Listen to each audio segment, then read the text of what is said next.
భరద్వాజ గారు, 'పెద్ది' సినిమా సంబంధించి ఒక అప్డేటు, ఒక క్లారిఫికేషన్ అనుకోవచ్చు.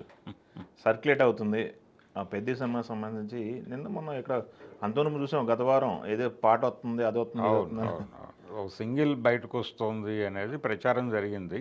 రెహమాన్ గారు చేస్తున్నారు కాబట్టి అవును. అంటే క్యూరియాసిటీగా ఉన్నారు జనం అంతా. డైరెక్టర్ గారే అది ఒక చోట మాట్లాడాడు. హ్మ్. ఒక లవ్ సాంగ్ ఒకటి అద్భుతంగా ట్యూన్ చేశాడు రెహమాన్ గారు హ్మ్. అని ఆయన ఒక పబ్లిక్ ఫంక్షన్‌లోనే అనేసాడు హ్మ్. బుచ్చిబాబు. హ్మ్. అనేసిన దగ్గర నుంచి జనాల్లో క్యూరియాసిటీ మొదలైంది. హ్మ్. మొదలై అది రిలీజ్ అయిపోతోంది పాట అనే మూడ్‌లోకి వెళ్ళిపోయారు. ఓహోహోహో! పాట మంచిగా వచ్చిందని చెప్పాడు ఆయన. రిలీజ్ అంతే. చేస్తున్నామని చెప్పలేదుగా. రిలీజ్ చేస్తున్నామని చెప్పలే. హుహు. కానీ రిలీజ్ ఉంది అంటే మీరు కూడా ఎంజాయ్ చేస్తారు అనే మాట కూడా జోడించాడు ఆయన. హ్మ్. ఈ జోడింపు ఎప్పుడైతే జరిగిందో పాట వస్తోంది అనేటువంటి ఎక్స్పెక్టేషన్స్లోకి జనాలు వెళ్ళిపోయారు. హ్మ్. జనాల్లో ఆ ఎక్స్పెక్టేషన్ పెంచడం కోసం అది సోషల్ మీడియాలో ప్రచారంగా కూడా మారిపోయింది. ఓకే. మారిపోయి అందరూ ప్రిపేర్ అయిపోయిన తర్వాత ఇప్పుడు పరిస్థితి ఎక్కడికి వెళ్ళిందంటే వాళ్ళు దానికి సంబంధించి క్లారిఫికేషన్ ఇవ్వాల్సి వచ్చింది హ్మ్. అధికారికంగా. బాబు మేము ఏ రకమైనటువంటి సింగిల్స్ ఇప్పుడు చేయాలి అని అనుకోవడం లేదు హ్మ్. అని క్లారిఫికేషన్ ఇచ్చారు, క్లారిటీ ఇచ్చారు. ఓకే. ఇచ్చి రెండోది వాళ్ళు ఇచ్చిన వివరణ ఏంటంటే ఇది పాన్ ఇండియా సినిమా కాబట్టి చాలా లాంగ్వేజెస్లో చేయాల్సి ఉంటుంది. లిరికల్ వీడియో రిలీజ్ చేయాలంటే అన్ని భాషల్లోనూ హ్మ్. దానికి సంబంధించినటువంటి సాహిత్యం అయిపోయిన తర్వాత దాన్ని తీసుకొచ్చి ఈ వీడియో చేయాల్సి ఉంటుంది. దానికి చాలా టైం పడుతుంది, హ్మ్. ఇప్పటికిప్పుడు జరగదు. ఆయన ట్యూన్ విని ఎగ్జైట్ అయ్యి జనాలతో పంచుకోవాలి అనేటువంటి మూడ్లో అనేసిన మాట అది. హ్మ్. దాన్ని పట్టుకుని మీ కంక్లూజన్స్కి మీరు వచ్చేసి ఒక ఎండ్కి లాక్కెళ్ళే ప్రయత్నం చేయకండి ఓకే. ఓకే.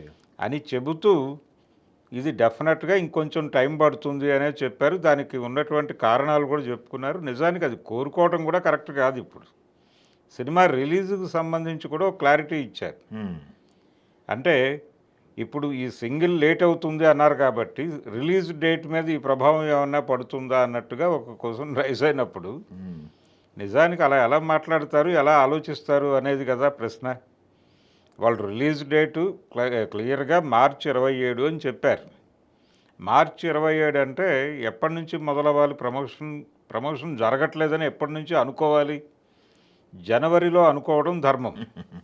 ఇప్పటి నుంచి కాదు, అక్టోబర్ నుంచి ప్రమోషన్ గురించి మాట్లాడకూడదు.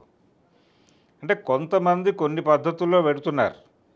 కానీ నాకు తెలిసి ఆ సినిమాకి సంబంధించి ఖచ్చితంగా జనవరిలో వస్తుంది పాట. ఈ సింగిల్స్ కావచ్చు ఏదైనా జనవరి, ఫిబ్రవరి, మార్చ్ ఎండింగ్లో సినిమా హ్మ్.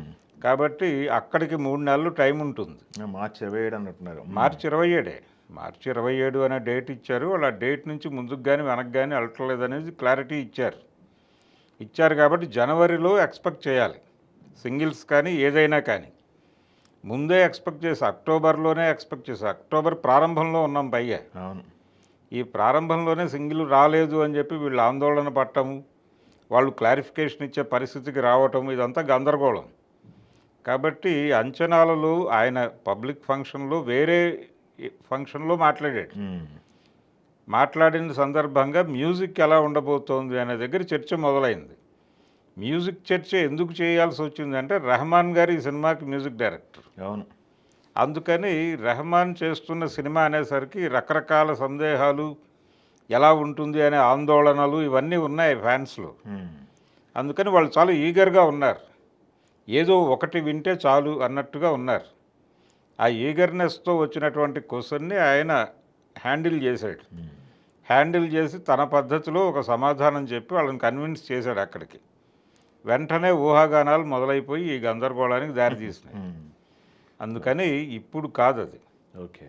ఇప్పుడు కాదు, జనవరిలో సాంగ్ ఉంటుంది. ఆయన చెప్పినట్టుగా అదిరిపోతే అక్కడి నుంచి మొదలవుతుంది ప్రయాణం. ఓకే. అది ఎలా ఉంటుంది అంటే ఆయన చెప్పిన సబ్జెక్ట్ అయితే క్యూరియస్గా ఉంది. ఆయన తాను హ్యాండిల్ చేయబోతున్నటువంటి సబ్జెక్టుకు సంబంధించి ఆల్రెడీ చెప్పేశాడు ఆయన. కథ ఎలా ఉండబోతోంది అని. అలా ఉంటే చాలు సినిమా. ఓకే. ఆ మేరకు సినిమా ఉన్నా కానీ రామ్ చరణ్ ఇమేజ్ మేరకు సినిమా పుష్ అయిపోయి వెళ్ళిపోతుంది. కాబట్టి జనాలందరూ ఒక విందు భోజనం కోసం ఎదురు చూసేటప్పుడు ఈ ఆతృత తప్పదు. ఓకే. ఈ తొక్కిసలాటలు కూడా తప్పవు. ఓకే.